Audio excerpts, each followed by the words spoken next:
G'day and welcome to another huge edition of the BFNL Footy Show. Thanks to our friends at Athletic Club Brewery and McDonald's. I'm joined by the BFNL Operations Manager, Scott Carey. We're here at Mars Stadium, mate. Plenty of excitement here. Exciting week.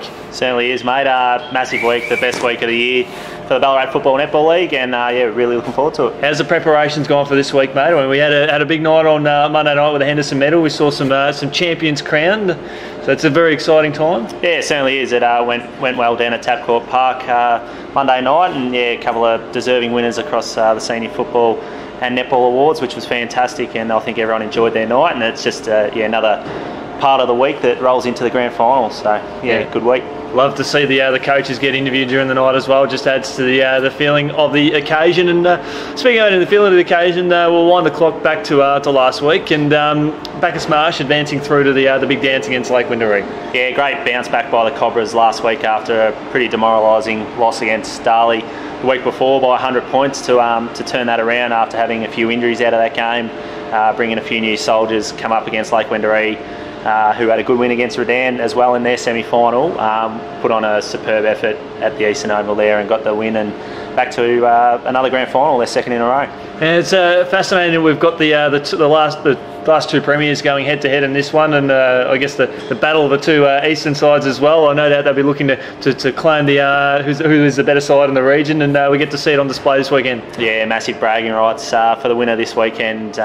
Biggest rivalry in the BFL. Haven't played in a grand final against each other for a very long time, so very highly anticipated game, and a lot of talk down the road, and there's plenty of talk in Ballarat as well for this one. I'd be if I was the Melbourne Shire, I'd be a little bit worried, because whoever loses, no doubt there might be a section of the freeway bridge that might be missing when all is said and done, because there is an intense rivalry between the two, and no doubt they'll be very, very keen to do whatever they can to get the win on the weekend.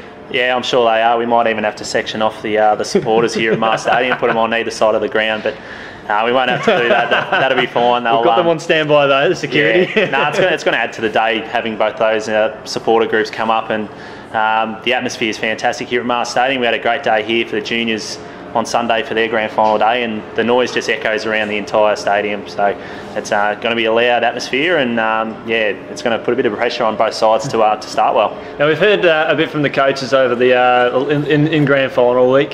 Sort of Darley, they're very happy with Heath Scotland. He was named the coach of the year, and he's quietly confident about taking the team to the promised land again.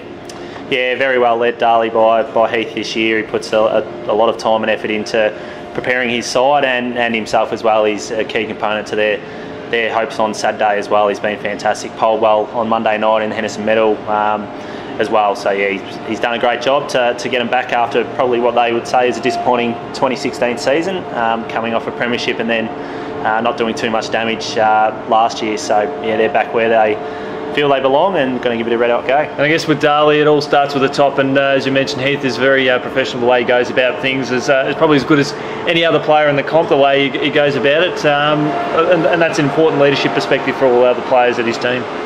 Yeah, exactly. He's very professional, does all his homework. The preparation from all reports off field from Heath has been super, and the players have really bought into what he's offered this year, and it's probably why they're playing here Saturday. And Bacchus Marsh, Trav coached the team to the grand final and winning the premiership last year.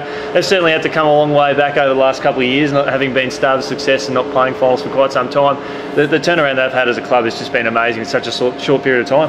Yeah, it certainly has. Trav's been fantastic for the Cobras the last couple of years to get them a premiership last year, which they probably thought was ahead of their time and where they were at with their development. And again this year they've had their challenges, had injuries right throughout the final series, had a thumping loss to Darley. To continue to bounce back from those setbacks and get through to another grand final is a super effort, and they're going to be tough to beat as well. It's going to be there's great matchups all over the ground, and no doubt they'll sort of balance each other out. Do you sort of have a feeling which way this one might go? Like with Bacchus Marsh having to come a long way back from that second semi-final loss as well?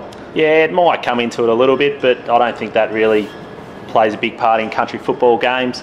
Darley are going to be fresh, having the week off after winning in the second semi, but Look, they're peaking at the right time as well. They've had a really good back end of the season. Yeah, and they've done exactly what Bacchus Marsh did last year. Bacchus Marsh come in and played their best 4 weeks of football right at finals time, and that's what kind of looking like for Darley as well. So they're hitting their straps. I'm leaning towards Darley this weekend. I just think the ground size will probably suit them. Big open wide ground is good for their runners and their small forwards. Bacchus Marsh play a bit more of a stop-start game. Happy to kick down the line, get numbers to the ball, and work, play a bit of a territory game. So with the big ground here at Mars, I'm leaning towards Darley. I'm fairly planning on Bacchus Marsh. I think that they've been the best side all year. They've sort of been the team to beat, and when they're really switched on, they're a very good lineup. So that's I'll sort of go that way, and all other than having a close game. Also, the reserves also got we've got Bacchus Marsh and Darley. These two teams have they've suffered grand final losses to Redan in recent years as well. So they'd be happy that neither that side isn't in the grand final. They're both able to have a red hot crack at it. Yeah, fantastic for both clubs to get the reserves into the grand final as well, and bring the entire town up and club up to watch those guys on Saturday. It's fantastic for both the senior groups as well to have your entire playing group still training right through to grand final week and have everyone to pick from is a super effort. So that's going to be another cracking game. Darley being one of the sides to beat all year, and Bacchus Marsh coming from 5th to make a grand final is a super effort as well. So I think that's going to be a cracker, and both sides will be really keen obviously to get the win there to instill a bit of confidence into their senior sides.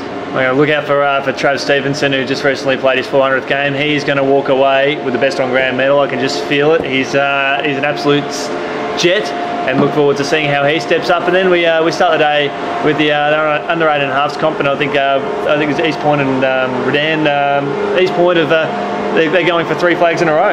Yeah, been a powerhouse of the under 18.5 competition, East Point. They've got a lot of fantastic juniors that come out of their program there and doing a fantastic job with their 18. So they're going to be tough to beat. One through from the second semi again, so they've had the week off. And Redan have been, again, super as well across their reserves and 18s the last few years. So this is going to be a cracking match as well, and yeah, really encourage everyone to get down early to see that one. Certainly going to be a fantastic day of footy and netball. Make sure you listen to the boys on 97.9 FM from 1 p.m. to catch the senior game, and they've got plenty of special guests as well, including Rod Ward, the AFL Goldfields Regional General Manager, and also Nathan Horbury, the Henderson medalist. He'll be joining them as well. Scott, thanks so much for joining us, mate, here at Mars Stadium, and we wish you and the team all the best for the big day.